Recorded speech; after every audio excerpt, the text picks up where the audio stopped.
ఈ రోజు కూడా ఒక చక్కటి స్పైన్ చిల్లింగ్ హర్రర్ స్టోరీతోని నేను మీ ముందుకైతే వచ్చేసాను. నేను మీ అంజని, మీరు చూస్తున్నది SRK హర్రర్ స్టోరీస్.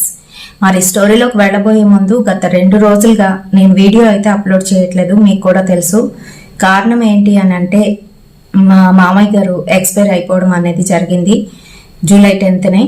సో ఆ రోజు వీడియో ఎలా వచ్చింది అని అంటే, నేను వీడియోస్ అనేవి వేరంగా చేసేసి అప్లోడ్ పెట్టేసి టైమర్ ఇచ్చి వదిలేస్తుంటాను ఒక్కొక్కసారి, నాకు వీలు అవ్వనప్పుడు. సో ఆ రోజు కూడా అలానే టైమర్ ఇచ్చాను. ఆ తర్వాతే నాకు విషయం అయితే తెలిసింది. సో నేనైతే ఇంకా మరి కంప్లీట్గా ఒక 3 years నుంచి నేను మా ఆయన ఇంట్లో క్లబ్ అయిపోయి ఉండిపోయామండి. ఆయన బయటకు వెళ్తే నేను ఉండిపోవాలి, నేను వెళ్తే ఆయన ఉండిపోవాలి. ఆ రకంగా కంప్లీట్ గా బెడ్ రిటర్న్ అయిపోయిన ఆయన్ని చూసుకుని అయితే వచ్చాము. చాలా ఇబ్బంది అయితే పడ్డాము, చాలా ప్రయత్నించాం కూడాను ప్రతిసారిలానే. ఎవ్రీ టైం ఏంటంటే హాస్పిటల్లో జాయిన్ అవ్వడం, ఈవినింగ్ కల్లా మళ్ళీ రిటర్న్ అయితే వచ్చేసేవారు. మా వారికి ఆ హాస్పిటల్లో డాక్టర్ గారు క్లయింట్, ఇంకా అలాగే బెస్ట్ ఫ్రెండ్ కాబట్టి ఆయన అయితే పంపించేసేవారు. కానీ ఈసారి అలా కాలేదు. లంగ్ ఇన్ఫెక్షన్ చాలా ఎక్కువైపోయి, మీ అందరికీ తెలుసు, నేను వీడియోలోని ఒక చిన్న పిక్ కూడా పెట్టాను, మా మామయ్య గారు హాస్పిటల్లో ఉండేటప్పుడు పిక్. సో ఆయన అలా అవుతారని అనుకోలేదు, అందుకనే వీడియో అయితే పోస్ట్ చేయలేదండి, అర్థం చేసుకోగలరు. అండ్ కొత్తగా చూస్తున్న వాళ్ళు, మీకు తెలుసు కదా, ఛానల్ని సబ్స్క్రైబ్ చేసుకోండి ప్రతిరోజు వీడియో చూడాలి అనుకున్న వాళ్ళు. అలాగే పక్కన వచ్చిన బెల్ ఐకాన్ని క్లిక్ చేస్తే నేను వీడియో పెట్టగానే మీ వరకు నోటిఫికేషన్ రూపంలోనైతే వచ్చేస్తుంది. అంతేకాదు, మరి మీకు జరిగిన రియల్ హర్రర్ ఇన్సిడెంట్స్ నాతో షేర్ చేసుకోవాలి, మన ఛానల్లో స్టోరీగా వినాలి అనుకుంటున్న వారు, నేను నా ఇన్స్టాగ్రామ్ లింక్ని డిస్క్రిప్షన్లోనైతే పోస్ట్ చేస్తున్నాను. అక్కడికి వచ్చి మీ స్టోరీస్ని నాతోనైతే షేర్ చేసుకోవచ్చు. వీడియోని చూడగానే లైక్ చేయండి, అలాగే హై పాయింట్స్ ఇవ్వడం అసలు మర్చిపోతారు. ఇప్పుడు ఏమాత్రం ఆలస్యం చేయకుండా వీడియోలోకి అయితే వెళ్ళిపోదాం.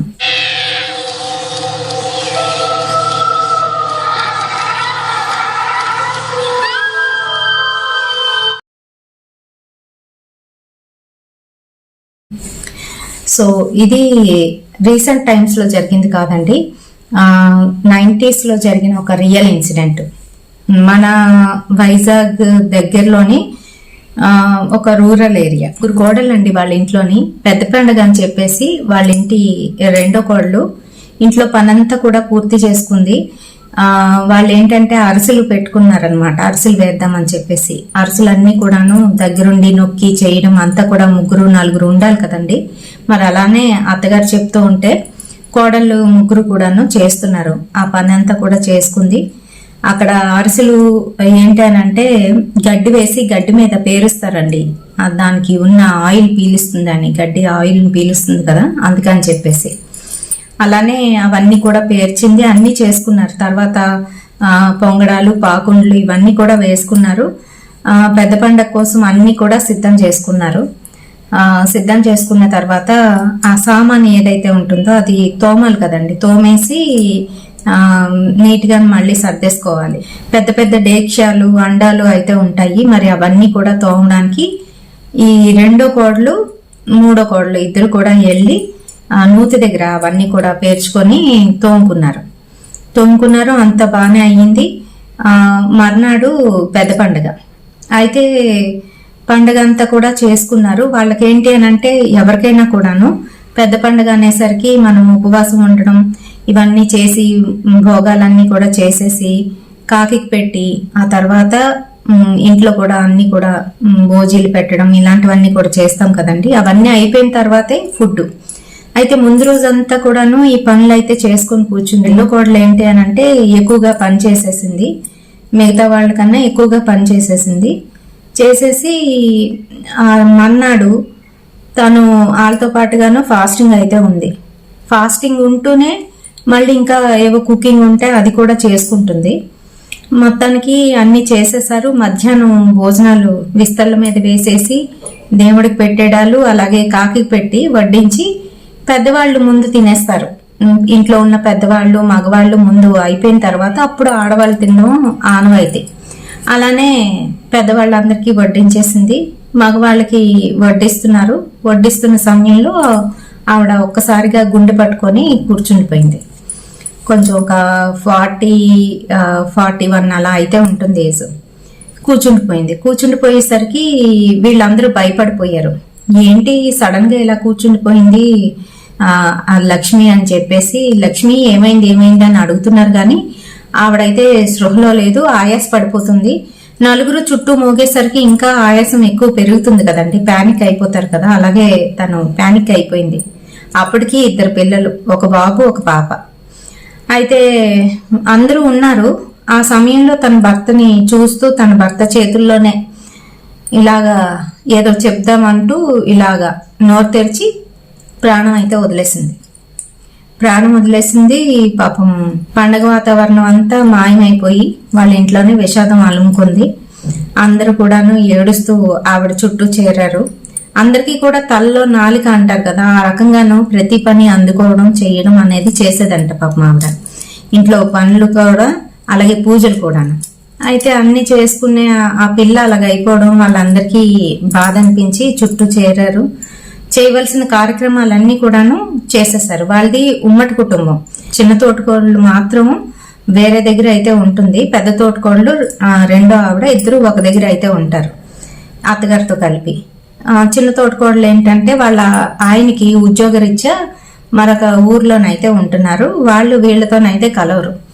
వీళ్ళు వ్యవసాయదారులు. పెద్ద అయినా రెండో అయినా వ్యవసాయం పనులు చేసుకుంటూ ఉమ్మట్లోనైతే ఉంటున్నారు. అయితే పాపం అన్ని చేసేసారు. చేసేసిన తర్వాత మరి మైలు ఉంటుంది కదండి 11 రోజులు. ఈ మైల్లోనే ఏంటి అని అంటే ప్రతిరోజు ఆవిడకి మనం తినే ముందు మనం ఏటైతే చేసుకుంటున్నామో అవన్నీ కూడా పెట్టడం అలా అలవాటు కదా. అవన్నీ అయిపోయాయి. ఇంకా కార్యక్రమం పెద్ద దినం కూడా అయిపోయిన తర్వాత 3వ తోటకోడలు, వాళ్ళ పిల్లలు, వాళ్ళ హస్బెండ్ వెళ్ళిపోయారు. వీళ్ళే ఉంటున్నారు. అయితే ఇవన్నీ అయిపోయిన తర్వాత కర్మలన్నీ అయిపోయి నెల అయ్యింది. ఈ చుట్టాలు, ఇంటికి వచ్చిన చుట్టాలు పక్కాలు అందరూ కూడా వెళ్ళిపోయారు. పిల్లడికేమో 19 ఏళ్ళు, పిల్లకేమో 16 ఏళ్ళు. పాపం తల్లి లేని పిల్లలు కదండి ఎంతైనా కూడాను. అందుకనే వాళ్ళ నాన్నమ్మ ఎవరైతే ఉందో ఆమె జాగ్రత్తగానైతే చూసుకుంటుంది అమ్మాయికి అబ్బాయికిని. అయినా కూడా ఏదో ఒక లోటు అయితే ఉంటుంది, ఖచ్చితంగా ఉంటుంది తల్లి లేకపోతే. పిల్లలిద్దరూ కూడాను కాలేజీలకు వెళ్ళిపోయారు. పెద్దవాళ్ళ పిల్లలు ఏంటి అని అంటే ఒకళ్ళేమో ఉద్యోగం చేస్తున్నారు, ఒక అబ్బాయి. రెండో అబ్బాయి ఏమో చదువుకుంటున్నాడు. పెద్దవాడికి 2 అబ్బాయిలు, వీళ్ళకి ఒక అబ్బాయి ఒక అమ్మాయి అన్నమాట. అయితే వాళ్ళ మటుకు వాళ్ళు ఉంటున్నారు, దూరంగా ఉంటున్నారు. ఒకళ్ళు చదువుకోవడం కోసమని వేరొక ఊరు అయితే వెళ్ళిపోయాడు ఒక అబ్బాయి. ఒక అబ్బాయి ఉద్యోగరీత్యా తను ముంబైలోనైతే ఉంటున్నాడు. అయితే ఈ ముసలాయన పొలానికి ప్రతిరోజు కూడా వెళ్ళిపోతారు తెల్లవారేసరికి. అలాగే పెద్దవాళ్ళిద్దరు కూడా, అదే మగవాళ్ళిద్దరు కూడా వెళ్ళిపోతారు. కేవలం ఇంట్లో ఉండేది ఆ పెద్ద తోటకోడలు మాత్రమే, ఆ ఆడావిడ మాత్రమే తెల్లవారి పూట. అయితే వీళ్ళు యథావిధిగా ఎవరి పనులకి వాళ్ళు వెళ్ళిపోయారు, కాలేజీలకు వెళ్ళిపోయారు. వెళ్ళిపోయిన తర్వాత ఈవిడ వంటంతా పూర్తి చేసేసుకొని కాసేపు రిలాక్స్ అవుదామని చెప్పేసి వాళ్ళ రూమ్లోని పడుకుంది మంచం మీద. పడుకుంటే ఎవరో అక్క అక్క అని పిలిచినట్టుగానైతే అనిపించింది. సడన్ గా నిద్దట్లోని అనిపించేసరికి గబుక్కుమని తుల్లిపడి లేచింది. ఎందుకనంటే వాయిస్ తెలుస్తుంది కదా. ఆ వాయిస్ ఎలా అనిపిస్తుంది, వాళ్ళ రెండో తోటకోళ్ళు పిలుస్తున్నట్టుగానైతే అనిపించి తుల్లిపడి లేచింది. లేచి చుట్టూ అంతా చూసుకుంది, ఎవరు లేరు.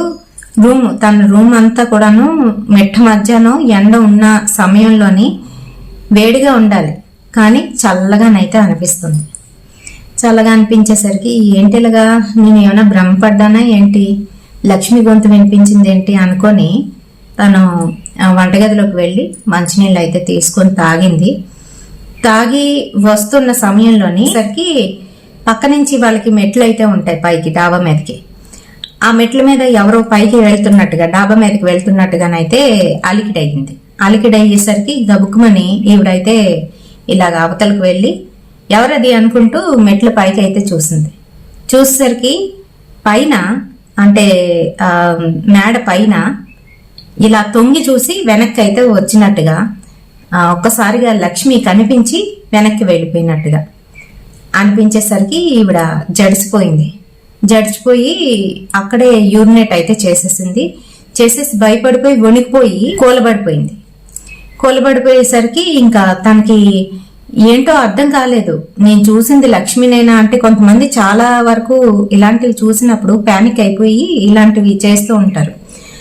అలా ఉండిపోయింది అనమాట. ఒక అర్ధగంట ఉండిపోయి ఆ తర్వాత తెలివి తెచ్చుకొని లేచి ఏంటిది, ఎవరై ఉంటారు, లక్ష్మేనా, లక్ష్మి కాదా, నేను ఏదైనా భ్రమపడ్డానా అని అనుకుంది.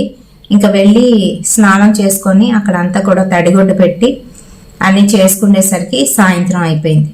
4:30 ఆ టైంకి వాళ్ళ అత్తగారు మామగారు ఎక్కువ పనులు అయితే చేయరు, కొంచెమే చేస్తారు. వాళ్ళు కూడా పెద్దవాళ్ళు అయిపోయారు కదా, ఏదో మాది పొలం అని చెప్పేసి వెళ్ళడమే తప్ప వాళ్ళు ఎక్కువ పని చేసేదేం లేదు.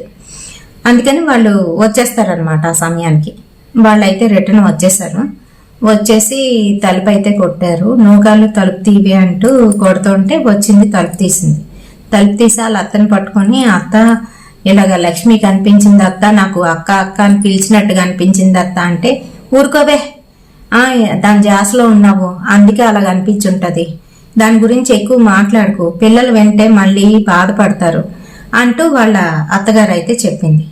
ఏం కాదులే, నువ్వు దాని గురించి ఎక్కువ ఆలోచిస్తున్నావు కదా, నీ తోటికోడలు కదా, అందుకని నీకు అలాగ అనిపిస్తుంది అని ఆవిడ అనేసింది. అప్పట్లోని ఇంకా రౌండ్ స్విచ్లు అయితే ఉండేవి, నల్లగా ఇలాగా పైకి కిందికి ఒక లివర్ లాంటిది చిన్నది ఉంటుంది. ఆ స్విచ్లు అయితే ఉండేవి. అందులో నుంచి ఒక్కొక్కసారి మంట కూడా వచ్చేస్తూ ఉంటుంది. అయితే సరిగ్గా లేకపోతే అయితే వీళ్ళు లోపలికి వెళ్ళి ఆ ముసలావిడ కాళ్ళు చేతులు కడుక్కొని త్వరగా అన్నం వండేద్దాము, మళ్ళీ వాళ్ళిద్దరు వచ్చేస్తారు అని చెప్పేసి ఇద్దరు అత్త కోడళ్ళు ఇద్దరు కూడా అన్నం వండడానికి రెడీ అయిపోయి వండుతున్నారు ఏవో కూరలు అన్నిని. ఎందుకనంటే రెండో వాడి పిల్లలు ఇద్దరు ఇంకా పెద్ద అయినా చిన్న అయినా పొలం నుంచి వచ్చేసరికి వీళ్ళు అన్నం వండేసుకొని 7 కల్లా తినేస్తారనమాట. పల్లెటూరులో అంతే కదండి, మరి త్వరగా భోజనం చేసేస్తారు. అందుకని వీళ్ళు అనుకున్నారు, వండేస్తున్నారు. అంటే 5 ఆ టైంకి మొదలెట్టారు, 6 కల్లా అయిపోద్ది అనమాట. కూర ఏదో చేస్తుంది, తరుగుతుంటే సడన్ గాను ఈ పెద్దానికి బాత్రూమ్కి వెళ్లాల్సిన పని, అత్త ఇప్పుడే వస్తాను అని చెప్పేసి అవి అలాగ వదిలేసి ఈవిడ వెళ్ళిపోయింది బాత్రూమ్కి. వెళ్ళిపోయింది. అత్తగారు కూర తాలింపు వేయడానికి ఉల్లిపాయలు ఏవో ఏపుతుంటే ఈలోగా కూర తరుగుతుంటే ఎలాగా చక్ చక్ చక్ చక్ మని సౌండ్ వస్తుంది. అలాగా సౌండ్ వస్తుంది, గాజులు చప్పుడు అవుతుంది. అంటే ఇప్పుడు కత్తిపేట ముందు పెట్టుకొని ఇలా ఇలా ఇలా ఇలా తరుగుతుంటే ఆ కూరగాయల సౌండ్, చేతికి గాజుల సౌండ్ వినబడుతుంది కదండి, అలాగైతే వినబడుతుంది. ఈవిడేమనుకుంది, అటుపక్క తిరిగి ఉంది, వేపుతూ ఉంది, మూకుట్లో వేపుతూ ఉంది. పెద్ద కోళ్ళు వచ్చేసి తరుగుతుంది అని అనుకుంది ఆవిడ. అనుకుంది, వేపేసింది. అయిపోయిందా ఇవ్వు అనేసి వెనక్కి తిరిగి చూసేసరికి ఎవ్వరు లేరు. ఆ సగం తరిగినవే ఉన్నాయి, ఇంకా మిగతావేవి కూడా తరగకుండా అలాగే ఉన్నాయి. వంకాయలన్నీ అలాగే పెట్టున్నాయి. ఇప్పుడు వరకు తరుగుతుంది కదా, చప్పులు వినిపించింది, గాజుల చప్పుడు వినిపించింది. అనుకుంది ఒక్కసారిగాను. అనుకుంది. ఈ లోపు పెద్ద ఆమె వచ్చేసి, ఏంటో ఈరోజు కడుపంతా గడబిడిగా ఉంది అంటూ, ఉండత్తా 2 నిమిషాలు అని చెప్పి తరిగేసి ఇచ్చేసింది. పెద్ద ఆవిడకి ఏం చెప్పలేదు, కామ్గా ఊరుకుంది. అయిపోయింది. వంట అది వండేశారు. వచ్చేసి కూర్చున్నారు అలా గాలికి. కూర్చుంటే ఈలోగా ఈ పెద్ద ఆమె రూమ్లో నుంచి ఎవరో నడుస్తున్నట్టుగా పట్టీల చప్పుడు కేవలం 3 మువ్వలు ఉంటాయి కదా, అవి చప్పుడు ఎలా వస్తుంటాయి, పెద్ద సౌండ్ రాదు మనకి, కానీ చిన్న చిన్నగా సౌండ్ అయితే వినిపిస్తుంది. అలాగైతే ఈ పెద్ద ఆవిడకి వినిపించింది, ముసలావిడికి వినిపించలేదు. అయితే సరే ఎవరో నడుస్తున్నారు, ఎవరది అని చెప్పేసి లోపలికి వెళ్ళింది. లోపలికి వెళ్ళేసరికి ఎవరో స్విచ్ ఆఫ్ చేసి ఆన్ చేస్తే చక్ చక్ అని వస్తుంది కదా ఆ సౌండ్, అలాగైతే వచ్చింది. ఆ మువ్వల చప్పుడు ఆగిపోయింది. ఆగిపోయేసరికి ఒక్కసారిగా భయపడిపోయింది. ఎందుకనంటే ఆల్రెడీ ఒకసారి చూసేసింది ఆవిడ్ని. చూడడం మూలన భయంతోనైతే ఉంది. ఇంకా గబగబా ఇంట్లో నుంచి బయటకైతే వచ్చేసింది. వచ్చేసి అత్త దగ్గరికి వచ్చి, అత్త ఏటోగానే నాకు భయం వేస్తుంది అత్త, దాడ వచ్చేస్తుంది, ఇలాగా చప్పుడు వినిపించింది, నీకు వినిపించలేదా అని అడుగుతుంది. లేదే నాకేం వినిపించలేదు అంది ఆవిడ. అంటే లేదత్త నిజంగానే చప్పుడు వినిపించింది, నేను అందుకనే లోపలికి వెళ్ళాను, వెళ్తే అది ఆగిపోయి ఎవరో స్విచ్ ఆపి వేసినట్టుగానే చక్మని సౌండ్ అయితే వినిపించింది అని చెప్తుంది వాళ్ళ అత్తకి. అంత నిబ్రమ ఏం కాదులే అని చెప్తుంటే మామగారు విన్నారు. విని అవునా లక్ష్మి నీకు కూడా కనిపించిందా అని అన్నాడు ఆయన. అనేసరికి సడన్ గా వీళ్ళిద్దరు షాకు. నీకు కూడా అంటే మీకు కనిపించిందా అని అడిగింది పెద్ద కోడలు. అంటే పాపం దానికి పిల్లల మీద ఇంకా ధ్యాస తీరలేనట్టుంది, పిల్లల కోసం తిరుగుతున్నట్టుంది. మొన్న రాత్రి నేను బయటికి వెళ్ళేసరికి రాత్రిపూట మధ్యరాత్రి సమయంలో ఆయన యూరినేట్ చేయడం కోసం బయటికి వెళ్ళినప్పుడు, పెద్దవాళ్ళు ఇంతేనండి, ముసలి వాళ్ళు లాగా పల్లెటూరులో ఉన్నవాళ్ళు బాత్రూమ్స్ ఉన్నా బాత్రూమ్స్ ఉపయోగించరు, ఆరు బయటే వాళ్ళు యూరినేట్ చేయడం కోసం బయటికి వెళ్ళినప్పుడు వాళ్ళ పెరట్లోని వెనకతల నుయ్యి ఉంది కదా, ఆ నూతి దగ్గర కూర్చొని కనిపించిందంట ఆవిడ. కనిపించి ఒక్కసారిగా మాయమైపోయిందంట. అతను ఆ సంగతి అయితే చెప్పాడు. చెప్పేసరికి ఈ పెద్ద ఆవిడ ముసలావిడ, ఊరుకో ఎందుకు అలా మాట్లాడతావు, అదొక్కరిదై ఉంటది మనం లేనప్పుడు ఇంట్లోని, అలాంటి మాట్లాడి దానికెందుకు భయపెడుతున్నావు, ఏం లేదు నాకేం కనిపించలేదే అనేసి ఆ మాటలు తప్పించేసి ఆవిడైతే అనేసింది. ఈలోగా మిగతా వాళ్ళందరూ వచ్చారు, భోజనాలు చేశారు. అందరూ భోజనాలు చేశారు కానీ ఆ రెండో ఆవిడ భర్త లక్ష్మి భర్త మటుకు భోజనం ముందు కూర్చొని ఏడ్చేస్తున్నాడు, అలా వలవల ఏడ్చేస్తున్నాడు.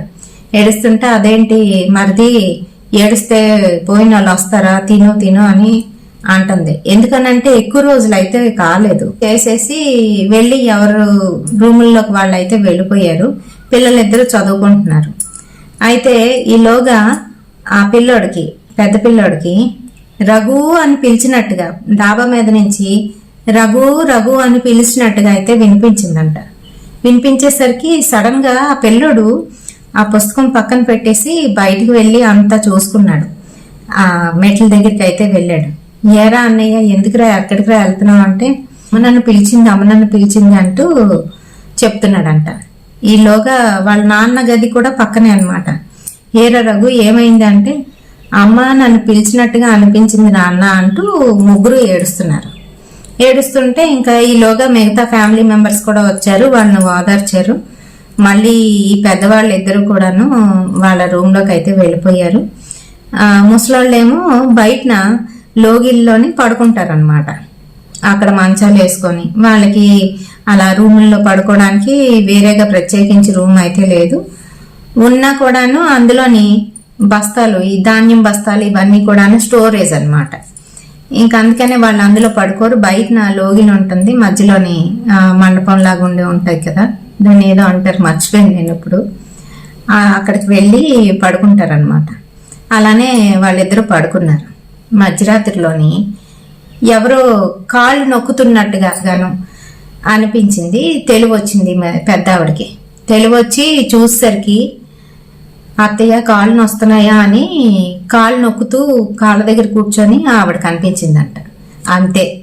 అప్పుడు వరకు లేదు కనిపించట్లేదు, కనిపించినా అది కాదు అనుకొని ఉన్న ఈ మనిషి, ఈ ఆడావిడ భయంతోని గట్టిగా అరిచేసింది. అరిచేసరికి మిగతా వాళ్ళందరూ లేచారు. లేచి ఏమైంది అంటే, లక్ష్మి నా దగ్గరికి వచ్చి కాళ్ళు ఒత్తుతుందిరా అని కొడుకు అయితే చెప్పిందంట. చెప్పేసరికి పెద్ద ఆయన, చెప్పానా నాకు రోజు కనిపిస్తుంది, ఇంటిలోనే తిరుగుతుంది అది, ఏదో ఒకటి చేయించాలి అని అనుకున్నారు. అంటే ఇప్పుడు వాళ్ళు మనకి భయపెట్టకపోయినా అలా చనిపోయిన వాళ్ళు మన చుట్టూ తిరుగుతున్నట్టుగా ప్రతి ఒక్కరికి గనక కనిపిస్తే ఏదో దోషం ఉన్నట్టే. అంతేకాకుండా దానికి సంబంధించి శాంతులు అయితే చేయించాలి. అలా శాంతులు చేయించినప్పుడు వాళ్ళు అలా కనిపించడం ఇవన్నీ కూడా జరుగుతాయి. అయితే కొడుకు ఏం చేశాడు అని అంటే, ఆవిడ చనిపోయిన తిది నక్షత్రం అన్ని కూడా చూస్తారు కదండి.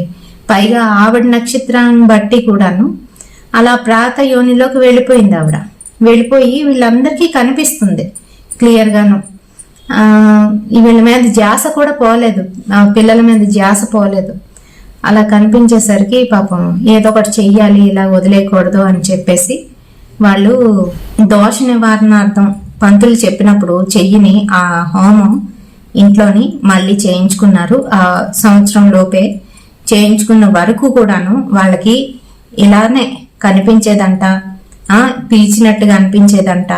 అయితే ఒక్కరికి కనిపిస్తే వారు ఆలోచన శైలి అలా ఉంది, వాళ్ళు వాళ్ళ మీద ఎక్కువగా దృష్టి పెడుతున్నారు కాబట్టి వాళ్ళకి అలా అనిపిస్తుంది అనుకోవడానికి. ప్రతి ఒక్కరికి కూడా ఇంట్లో ప్రతి ఒక్కరికి కూడా కనిపిస్తున్నారు, ఇలా వినిపిస్తున్నారు అని అంటే అక్కడ ఏదో నిజంగానే జరుగుతున్నట్టే కదండి. అయితే మరి ఆ తర్వాత నుంచి ఆ లక్ష్మి గారు వాళ్ళ ఇంట్లో వాళ్ళకి ఎవ్వరికి కూడా కనిపించలేదంట. అంతేకాకుండా వాళ్ళు చేయవలసిన కర్మలన్నీ కూడాను ఫుల్ ఫ్లెడ్జ్డ్ గా చేసిన తర్వాత ఇంకా ఆవిడ ఉనికి అయితే వీళ్ళకి తెలియలేదు. మరి ఇలాంటివి కూడా జరుగుతాయని చెప్పడమే మన ఛానల్ యొక్క ఉద్దేశం. కేవలం మనకి ఇలాంటి శక్తులు ఉంటాయి, అలాంటి సమయాల్లో అలాంటి సందర్భాల్లో మనం ఏ విధంగా చాకచక్యంగా వ్యవహరించాలి అని కొన్ని వీడియోస్ లో చెప్తే, మరికొన్ని వీడియోస్ లోని దానికి సంబంధించి ఎటువంటి పరిహారాలు చెయ్యాలి, ఏం చెయ్యాలి అనే దాని గురించి కూడా మన ఛానల్లోనైతే చెప్పడం అనేది జరిగింది. చూడండి, చెక్ చేసుకోండి. మరి వీడియో నచ్చితే తప్పకుండా ఒక లైక్ అయితే వేయండి, షేర్ చేయండి. మరి కొంతమంది మనలాంటి హర్రర్ ప్రేమికులకి రేపటి సరికొత్త హర్రర్ ఇన్సిడెంట్ తోని మళ్ళీ మీ ముందుకైతే వచ్చేస్తాను. Until then bye.